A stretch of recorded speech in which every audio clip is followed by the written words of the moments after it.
السلام عليكم ورحمة الله وبركاته. ازيكم عاملين ايه؟ النهاردة بقى هنعمل مع بعض قراقيش العيد. كل سنة وانتم طيبين. اول حاجة هنا انا معايا 500 جرام سمنة، 500 جرام زيت. عايزة اقول لكم المعيارات دي مظبوطة جدا. تمام. حطيتهم على النار وسبتهم يقدحوا. نزلت بال2 كيلو دقيق اللي عليهم 500 جرام سمنه 500 جرام زيت، طبعا نخلاه. وبعدين نزلت عليه برشه الملح ومعلقه بيكنج باودر اللي كان في الباكو ده، معلقه بيكنج باودر، وقلبتهم مع بعض لغايه لما السمنه بتاعتي كانت قدحت. انا ما بعملش حاجه على البارد يا جماعه، بعمل كله على السخن. 500 جرام سمنه، 500 جرام زيت، على ال2 كيلو دقيق، معلقه بيكنج باودر، ورشه الملح عشان دي سنه اوعوا ننسيها. وهنزل بقى بعد ما نخلت الدقيق بتاعي ونزلت عليه بالمقادير الجافه، هنزل عليه بالسمنه والزيت بتوعي، لان احنا القراقيش بنعملها بسمنه وزيت. تمام. عاوزه تقللي انت من مقدار الايدام بتاعك قللي براحتك، لكن انا بقول لك ده المقدار المظبوط وهيطلع معاكي زي الفل زي ما قلت لكم على الكحك. وجربوه واكتبوا لي رايكم في الكومنتات. هنزل واحده واحده وهنزل بيه كله. بعد ما نزلت بيه كله برضو زي الكحك بالظبط، بتبسي العجينه كويس جدا مع الايدام بتاعك. الكحك والقراقيش بتبسي العجينه كويس جدا. القراقيش دي اللي هي دي القرص، بس انا بقول عليها قراقيش وبشكلها على هيئه قراقيش، مش بعملها قرص. انتي وحريتك.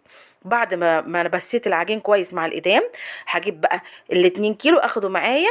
باكو خميره، باكو الخميره اللي احنا بنختبروه بره، ميه دافيه ومعلقه سكر. تمام. انا بعمل كل حاجه قدامكم ومش بحب اطول عليكم الفيديوهات. بعد ما اخلصه بسيته هنزل عليه بالخميره بتاعتي واعجنها كويس عشان هي ماده سايله. ما انزلش باي ميه غير لما انزل بالماده السايله الاول، علشان كل دقيق بيختلف عن الاخر. بعد كده هنزل بالميه بتاعتي واحده واحده. ال2 كيلو دول دقيق اخدوا معايا يعني برضو كوبايه الا ربع من الميه. وزي ما انا قلت لك انزلي واحده واحده ما تبوظيش العجينه، بس ده بتعجني كويس عن الكحك، لان انا قلت لكم ان الكحك ما تنزليش بالميه كتير عشان ما يتنشفش منك.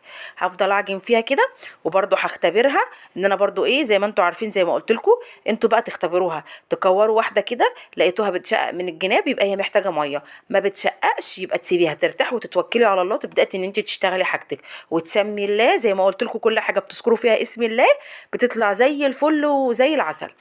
تمام. انا هسيبها ترتاح مش تختمر، وبعد كده هبتدي ان انا اشكلها. انا بشكلها بالمنظر ده.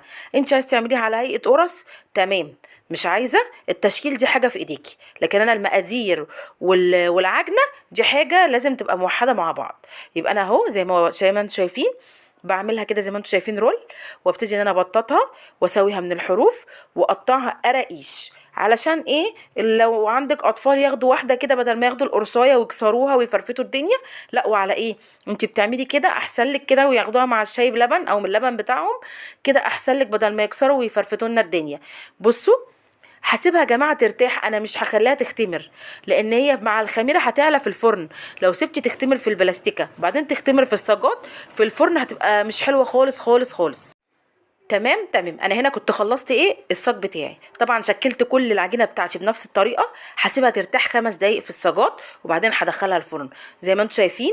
لو كنتوا سبتوها اكتر من كده تختمر في الصاج كانت هتطلع عاليه جدا جدا ومش حلوه خالص في الفرن، هتبقى مش حلوه. النهارده انا عملت لكم ايه القراقيش. 2 كيلو دقيق عليهم 500 جرام سمنه، 500 جرام زيت، معلقه بيكنج باودر، باكو خميره زي ما انتم شايفين، ورشه الملح واوعوا تنسوها. وتبداي ان انتوا تعجني عجينتك. بسي العجينه كويس، الايدام مع الدقيق بسيه كويس، وبعدين انزلي بالميه واحده واحده عشان مش كل دقيق بياخد نفس عيار الميه، كل حاجه بتختلف عن الاخرى. وبكده اكون خلصت معاكم القراقيش، وكمان كنت الفيديو اللي قبلي عملت معاكم الكحك. استنوني بقى في البسكوت وهقول لكم على مقادير مضمونه جدا زي مقادير الكحك ومقادير القراقيش. اعملي بنفس الطريقه هتطلع معاكي الحاجه زي الفل. ما تنسونيش بقى في اللايك والاشتراك في قناتي. دبري ووفري في مطبخ نوجة، وربنا يحسن ما بين ايديكم.